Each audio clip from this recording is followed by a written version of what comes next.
Praise Lord. അഖിലാണ്ടത്തിൻ്റെ ഉടയനും നിത്യനും നീതിമാനും തേജോമനുമായ കർത്താവായ യേശുക്രിസ്തുവിൻ്റെ നിസ്തുല്യമായ നാമത്തിൽ ഇന്ന് എന്നെ ശ്രദ്ധിക്കുന്ന എല്ലാ പ്രിയപ്പെട്ടവർക്കും പുലർക്കാല വന്ദനം അറിയിക്കുന്നു.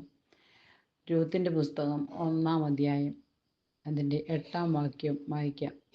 എന്നാൽ നവോമി മരുമക്കൾ ഇരുവരോടും, നിങ്ങൾ താന്താൻ്റെ അമ്മയുടെ വീട്ടിലേക്ക് മടങ്ങിപ്പോകുവിൻ. മരിച്ചവരോടും എന്നോടും നിങ്ങൾ ചെയ്തതുപോലെ യഹോവ നിങ്ങളോടും ദയ ചെയ്യുമാറാകട്ടെ. Praise Lord. എൻ്റെ അവസാന ഭാഗത്തിൽ ഇപ്രകാരം പറയുന്നു, നിങ്ങൾ ചെയ്തതുപോലെ യഹോവ നിങ്ങളോടും ദയവ് കാണിക്കും. Praise Lord. സങ്കീർത്തനം 18:25 മുതൽ 26 വരെയുള്ള വാക്യങ്ങൾ കാണുന്നു. ദയാലുവോടുകൂടി നീ ദയാലുവാകുന്നു, നിഷ്കളങ്കനോടുകൂടി നീ നിഷ്കളങ്കൻ, നിർമ്മലനോടുകൂടി നീ നിർമ്മലനാകുന്നു, വക്രനോട് നീ വക്രത കാണിക്കുന്നു.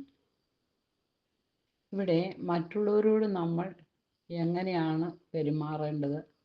ദയ കാണിക്കുന്നവരോടുകൂടി നാം ദയയുള്ളവരായിട്ടാണോ? ദൈവത്തോട് മനസ്സലിവുള്ളവരായിട്ടാണോ? ദൈവത്തോടുള്ള ആ കടപ്പാട് നാം മറ്റുള്ളവരിൽ കാണിക്കുന്നുണ്ടോ?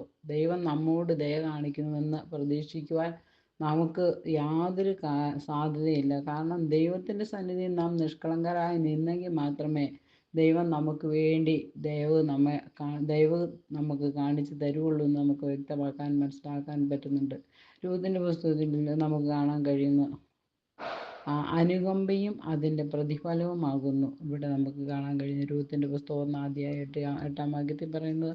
വളരെ അനുകമ്പ നിറഞ്ഞ ഒരു മനസ്സിൻ്റെ ഉടമയായിരുന്നു നവോമിയും രൂത്തും നമുക്ക് കാണാൻ കഴിയുന്നുണ്ട്. മരുമക്കളെ ഇരുവരെയും താന്താൻ്റെ അമ്മയുടെ വീട്ടിലേക്ക് മടങ്ങിപ്പോകാൻ പറയുമ്പോൾ രൂത്ത് പറയുന്നുണ്ട്, നിന്നെ വിട്ടുപിരിവാനും നിന്റെ കൂടെ വരാതെ മടങ്ങിപ്പോകുവാനും എന്നോട് പറയരുതേ. നീ പോകുന്നിടത്ത് ഞാനും പോകും. Praise Lord. നമുക്കറിയാം, നമ്മൾ ഓരോരുത്തരാണെങ്കിൽ എങ്ങനെയാണോ? നീ പാർക്കുന്നോടത്ത് ഞാനും പാർക്കും, നിന്റെ ജനം എൻ്റെ ജനം, നിന്റെ ദൈവം എൻ്റെ ദൈവം, ഇങ്ങനെ പറയാൻ നമുക്ക് കഴിയുമോ? സ്തോത്രം.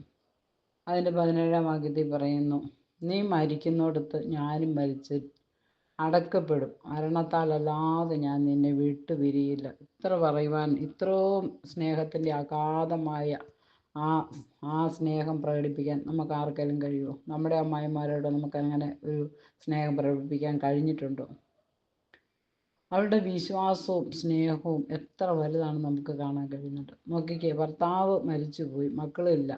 എന്നാൽ നമ്മളാണെങ്കിൽ ഇങ്ങനെ അമ്മായിമ്മയോട് ചേർന്ന് നിൽക്കുവാൻ ഒരിക്കലും നമ്മൾ സാധിക്കരുത്. നമ്മൾ ആ ദൈവത്തോടുള്ള കടപ്പാട് അവിടെ വ്യക്തമാക്കുമ്പോൾ നമുക്ക് അത്രത്തോളം ഒരു കടപ്പാട് നമുക്ക് വെളിപ്പെടുത്താൻ കഴിയാത്ത സ്ഥാനത്ത് രൂത്ത് തൻ്റെ അമ്മായിമ്മയോട് ചേർന്ന് നിൽക്കുന്നതായിട്ട് നമുക്ക് കാണാൻ കഴിയുന്നു. ദൈവത്തോടുള്ള ആ കടപ്പാടും വ്യക്തമാക്കുന്നതായിട്ട് നമുക്കിവിടെ കാണുന്നുണ്ട്. വിളിച്ച ദൈവം വിശ്വസ്തൻ എന്ന് എണ്ണുവാണ് അവൾ. പരിപൂർണമായി വിശ്വസിക്കുകയും അതുപോലെ തന്നെ നവോമിയിലും അതുപോലെ മരുമക്കളെ നവോമിയും നന്നായി സ്നേഹിക്കുന്നതായിട്ടും ആ സ്നേഹത്തെയും ആ വിശ്വസ്തതയൊക്കെ ഇവിടെ നമുക്ക് കാണാൻ കഴിയുന്നുണ്ട്. തൻ്റെ അമ്മായിമ്മയോടുള്ള ആ സ്നേഹം മൂലമാണ് താൻ കതിർ പെറുക്കാനായിട്ട് ചോദിക്കുന്നുണ്ട്. അമ്മായിമ്മയോട് ചോദിക്കുന്നുണ്ട്, കതിർ പെറുക്കാൻ പോയിക്കോട്ടെ.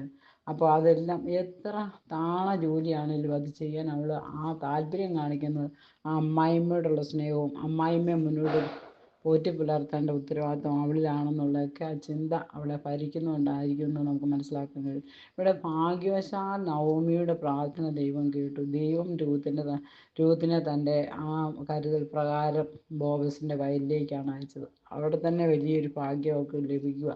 ഇവിടെ കൂടുതൽ വിശദീകരിക്കുവാനൊന്നും നമുക്ക് സമയമില്ല. അതിനുള്ള സമയം തക്കത്തിൽ ഉപയോഗിക്കണം. അതിന് ഞാൻ കൂടുതലായിട്ട് അങ്ങോട്ടും മുന്നോട്ട് പോകാൻ ആഗ്രഹിക്കുന്നില്ല.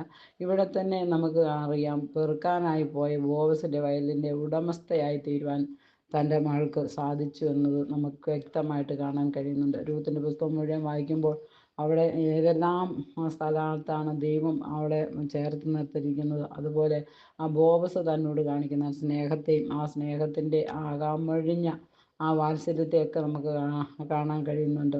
അവൾക്ക് പെറുക്കാനല്ല, കറ്റകളെ ഇട്ട് കൊടുക്കാനൊക്കെ അവളോട് അനുകമ്പ കാണിക്കാനൊക്കെ അവിടെയുള്ള ജോലിക്കാരോട് പറയുന്നതൊക്കെ നമുക്ക് കാണാൻ കഴിയുന്നു. എന്നാൽ നമ്മുടെ ഓരോരുത്തരും ജീവിതത്തിൽ നമ്മുടെ ജീവിതം ദൈവഹിത പ്രകാരമാണ്. അങ്ങനെ ഒരു ദൈവഹിത പ്രകാരം നാം ജീവിക്കുന്നുവെങ്കിൽ കർത്താവാകുന്ന യേശു ക്രിസ്തുവിൻ്റെ ഉടമസ്ഥതയിൽ കർത്താവിന് വരുവോളം നമ്മെ കൊണ്ടുവരുവാൻ ദൈവശക്തനാണ്. ആ വിശ്വസ്തനായ കർത്താവിൻ്റെ കൈക്കീഴിൽ താണിരുന്നുകൊണ്ട് ആ ഭാഗ്യപദവിയിൽ എത്തുവാൻ കൊണ്ട് നമ്മളെ ഓരോരുത്തരും ദൈവം സഹായിക്കട്ടെ എന്ന് ഓർമ്മപ്പെടുത്തിക്കൊണ്ട് എൻ്റെ വാക്കുകൾക്ക് വിരാമമിടുന്നു. Praise the Lord.